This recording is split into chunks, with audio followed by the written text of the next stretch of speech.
Portál Aktuality si zjavne povedal, že protivládnej propagandy nie je nikdy dosť. A pre pár dňami vyrukoval s článkom, v ktorom sa mladých ľudí opýtali, aké majú pocity z dnešnej vlády, aké sú ich obavy z vlády a či sa na Slovensku vôbec môže počas tejto vlády niečo zmeniť k lepšiemu.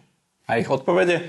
Súhrn nadpisov, ktoré za posledný rok vyprodukovali protivládne médiá, ale pointa je niekde úplne inde.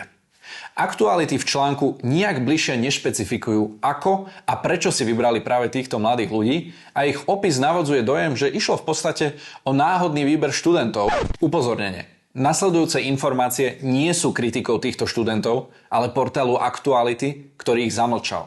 V žiadnom prípade si neželám, aby sa títo mladí ľudia stali terčom akýchkoľvek útokov za aktivity, na ktoré majú ústavné právo. Zlyhal výhradne, ale za to absolútne portál Aktuality.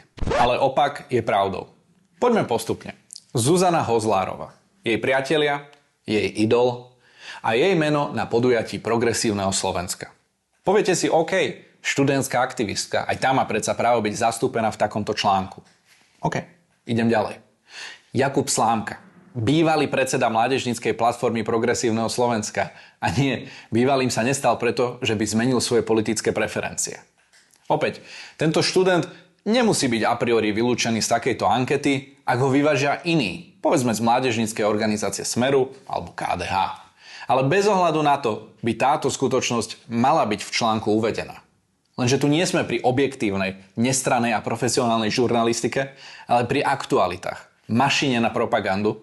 A tak namiesto vyváženosti sú ďalší z opýtaných Katarína Kolárova a Patrik Žemla, súčasní spolupredsedovia mládežníckej platformy Progresívneho Slovenska. Alebo slovami Aktualit, študent a študentka. Tak tomu hovorím vyváženosť ako víno. To môže na budúce STVR dojsť robiť anketu spokojnosti s vládou na podujatie Smeru a v reportáži s kamennou tvárou tvrdiť, že Slovensko nikdy nemalo dôveryhodnejšiu vládu. Aby sme sa rozumeli, toto nie je a ani nechce byť útok na mladých a hoci sú z druhej strany politického spektra, prajem im len úspechy. Ale toto naozaj nemá nič spoločné s objektívnou žurnalistikou, ktorú pred nami treba vraj tak akútne chrániť. Toto je exemplárny príklad úpadku a žumpy, do ktorej sa dostala novinárčina na Slovensku kvôli chorej nenávisti voči Robertovi Ficovi.